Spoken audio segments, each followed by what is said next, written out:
कार्तिक मास के शुक्ल पक्ष की चतुर्दशी को वैकुंठ चतुर्दशी के नाम से जाना जाता है। इस दिन को हरिहर का मिलन कहते हैं। इस दिन भगवान विष्णु और शिव जी की पूजा की जाती है। इस दिन की पूजा निशित काल यानी मध्य रात्रि में होती है। मान्यता है कि इस दिन पूरे विधि विधान से व्रत रखकर पूजा करने से वैकुंठ धाम की प्राप्ति होती है। वैकुंठ चतुर्दशी का व्रत करने से पारिवारिक सुख समृद्धि में बढ़ोतरी होती है और निरोगी काया प्राप्त होती है। पौराणिक कथाओं के अनुसार इसी दिन महाभारत के युद्ध में मारे गए सभी लोगों का भगवान श्री कृष्ण ने श्राद्ध करवाया था। इसीलिए यह दिन श्राद्ध तर्पण करने के लिए भी अति उत्तम है। आइए अब शुरू करते हैं वैकुंठ चतुर्दशी की पहली कथा। एक बार भगवान विष्णु महादेव शिव शंकर का पूजन करने के लिए काशी गए। वहां मणिकर्णिका घाट पर स्नान करके उन्होंने 1000 स्वर्ण कमल पुष्पों से भगवान विश्वनाथ की पूजा का संकल्प किया। अभिषेक करने के बाद जब विष्णु जी पूजा करने लगे तो शिव भगवान ने उनकी भक्ति की परीक्षा के उद्देश्य से एक कमल पुष्प कम कर दिया। भगवान श्री हरि को पूजन की पूर्ति के लिए 1000 कमल पुष्प चढ़ाने थे। एक पुष्प की कमी देखकर उन्होंने सोचा, मेरी आंखें भी तो कमल के समान हैं। मुझे कमल नयन और पुंडरीकाक्ष कहा जाता है। यह सोचकर भगवान विष्णु अपनी एक आंख चढ़ाने के लिए तैयार हो गए। विष्णु जी की इस अगाध भक्ति से प्रसन्न होकर देवाधिदेव महादेव वहां प्रकट हो गए और बोले, हे विष्णु, तुम्हारे समान संसार में मेरा कोई दूसरा भक्त नहीं है। आज की यह कार्तिक शुक्ल चतुर्दशी अब वैकुंठ चतुर्दशी कहलाएगी और इस दिन का व्रत करके जो पहले आपका पूजन करेगा उसे वैकुंठ लोक की प्राप्ति होगी। भगवान शिव ने विष्णु जी को वैकुंठ चतुर्दशी के दिन ही करोड़ों सूर्य की चमक के समान सुदर्शन चक्र प्रदान किया था और कहा जाता है कि इसी दिन वैकुंठ के द्वार हमेशा खुले रहते हैं। यदि कोई व्यक्ति पूरे विधि विधान से वैकुंठ चतुर्दशी का व्रत करते हैं, वह अपना स्थान वैकुंठ धाम में सुनिश्चित कर लेते हैं। इस प्रकार वैकुंठ चतुर्दशी की पहली कथा पूर्ण हुई।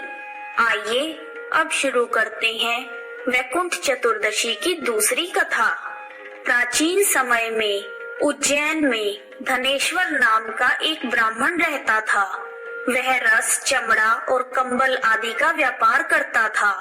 वह मदिरापान और वैश्यागमन आदि बुरे कर्मों में लिप्त रहता था। वह रात दिन दुष्कर्म में लीन रहता था।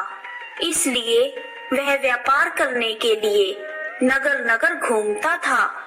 एक दिन वह व्यापार के लिए घूमता हुआ महिष्मतीपुरी में जा पहुंचा, जो राजा महिष ने बसाई थी।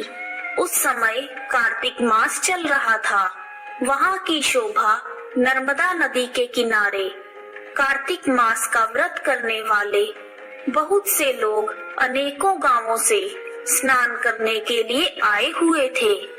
धनेश्वर ने उन सभी को देखा और अपना सामान बेचता हुआ वह भी 1 मास तक वहीं रहा। वह प्रतिदिन वैष्णवों के मुख से भगवान विष्णु के नामों का कीर्तन सुनता तथा उनसे बातचीत करता था। वह कार्तिक मास के व्रत की उद्यापन विधि तथा जागरण भी देखता रहा कि कैसे व्रती ब्राह्मणों तथा गायों को भोजन करा रहे हैं और उनको दक्षिणा आदि भी दे रहे हैं। उसने नित्य प्रति भगवान शंकर की प्रसन्नता के लिए होती हुई दीपमाला भी देखी। त्रिपुर नाम के राक्षस के तीनों पुरों को भगवान शिव ने इसी तिथि को जलाया था। इसलिए शिव भगवान के भक्त इस तिथि को दीप उत्सव मनाते हैं। इस प्रकार नर्मदा नदी के तट पर रहते हुए धनेश्वर को पूरा 1 मास बीत गया तो एक दिन अचानक ही उसे एक काले सांप ने डस लिया, जिससे विह्वल होकर वह भूमि पर गिर पड़ा। उसकी यह दशा देखकर वहां के दयालु भक्तों ने उसको चारों ओर से घेर लिया और उसके मुंह में तुलसी दल मिश्रित जल के छींटे देने लगे। जब उसके प्राण निकल गए तब यमदूतों ने आकर उसे बांध लिया और कोड़े बरसाते हुए उसे यमपुरी में ले गए। तब यमराज ने अपने प्रेत सेनापतियों को आदेश दिया कि धनेश्वर को कुंभीपाक नरक में डाल दो। परंतु जैसे ही प्रेत सेनापतियों ने धनेश्वर को कुंभीपाक नरक में ले जाकर गरम तेल के कड़ाहे में डाला तो वह कुंड शीतल हो गया। यह देखकर सभी यमदूत चकित रह गए और उन्होंने यह सारी घटना यमराज को बताई। उसी समय वहां नारद जी पहुंच गए और उन्होंने यमराज से कहा, सूर्य नंदन, यह ब्राह्मण नरकों का उपभोग करने के योग्य नहीं है। जो मनुष्य पुण्य कर्म करने वाले लोगों का दर्शन, स्पर्श और उनके साथ वार्तालाप करते हैं, वह उनके पुण्य का 6वां अंश प्राप्त कर लेते हैं। और यह ब्राह्मण तो 1 मास तक श्री हरि भगवान के कार्तिक मास के व्रत का अनुष्ठान करने वाले असंख्य मनुष्यों के संपर्क में रहा है। अतः यह उन सब के पुण्य का भागी हुआ है, इसलिए यह यक्ष की योनि में रहेगा और पाप भोग के रूप में सब नरकों का दर्शन मात्र ही करेगा। तब यमराज ने अपने प्रेत सेनापतियों को नारद जी के कहे अनुसार धनेश्वर को सभी नरक दिखाने की आज्ञा दी और उसके पश्चात उसे यक्ष लोक में भेज दिया गया।